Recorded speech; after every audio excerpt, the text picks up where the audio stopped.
Rarement le diagnostic posé sur la zone euro aura fait l'objet d'un aussi large consensus. Il n'y a en fait pas de suspense. Dans les prochains mois, l'activité devrait ralentir sous l'effet d'un fléchissement de la croissance mondiale, tandis que la demande intérieure, sous l'impact de la généralisation de la cure d'austérité, ne sera pas en mesure de compenser ce ralentissement. Les surcapacités demeurant abondantes, l'inflation sous-jacente restera à marée basse et contiendra les pressions à la hausse liées au renchérissement des matières premières. Dans ce contexte, la BCE devrait laisser inchangé son taux de refinancement pendant un certain temps. In fine, la croissance générale s'annonce léthargique. La zone euro sera dans l'incapacité de dépasser la barre symbolique des 1,5% de croissance et les millésimes 2011-2012 se solderont respectivement sur des hausses de PIB de 1,4% et 1,3% selon notre scénario. Cette vision d'ensemble masque cependant une grande hétérogénéité des trajectoires. Personne n'est à la moyenne. Les écarts de croissance n'ont jamais été aussi grands. Un an après la création de l'Hollande et 2 ans avant la mise en circulation des pièces et des billets, les principaux pays étaient 1. Dans le même mouvement haussier, 2. Son ampleur était comparable.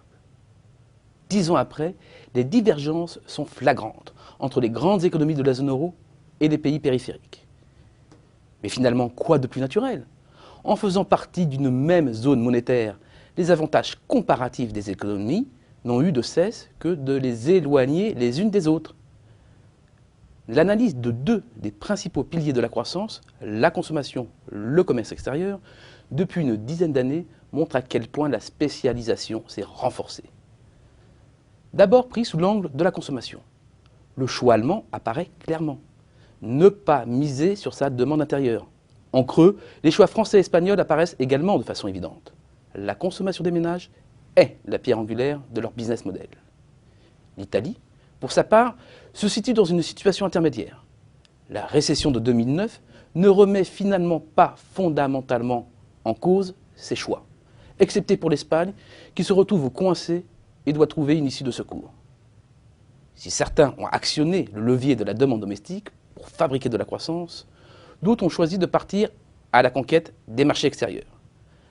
La contribution des exportations nettes à la croissance n'a cessé de se renforcer en Allemagne, devenue au fil du temps une économie extravertie, totalement dépendante des importations de ses principaux partenaires.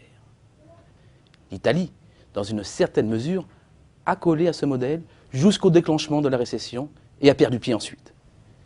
Ces différentes évolutions sont ici résumées avec l'introduction d'un pays supplémentaire, le Royaume-Uni.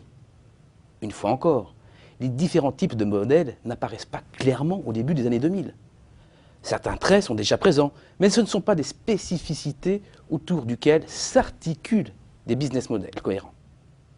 Certes, l'Allemagne, plus industrielle, joue plus la carte des exports que les Britanniques, mais les écarts sont finalement assez réduits. En 2007, la cartographie évolue de façon décisive, et ce qui était certaines spécificités sont devenus des traits caractéristiques, autour desquels se sont articulés des modèles de croissance. 2 blocs s'opposent. L'un, emmené par l'Allemagne, a tout axé sur la compétitivité extérieure, la prise de part de marché sur ses partenaires pour s'assurer une contribution décisive de son commerce extérieur, quitte à sacrifier sa demande domestique. L'autre mise sur la consommation des ménages et la construction pour tirer sa croissance avec comme conséquence un creusement des déficits. La récession a partiellement redistribué les cartes. L'Allemagne et la France se situent toujours aux antipodes. Quant au positionnement de l'Espagne, il ne faut pas se tromper de diagnostic. C'est parce que la demande domestique est à terre que le commerce extérieur s'est rééquilibré. Non. Le seul pic qui change, c'est le Royaume-Uni. Un rééquilibrage de la croissance en faveur de l'industrie ne saurait être exclu. La monnaie est plutôt faible, la productivité décente et les pôles de compétences recherchés. Un mot de conclusion sur nos prévisions de croissance par grands agrégats. La zone euro est bloquée. Bloquée parce que les dépenses des ménages sont freinées par un environnement difficile marqué par le gel des salaires et un marché du travail sclérosé. En d'autres termes, la machine à créer des emplois est en panne.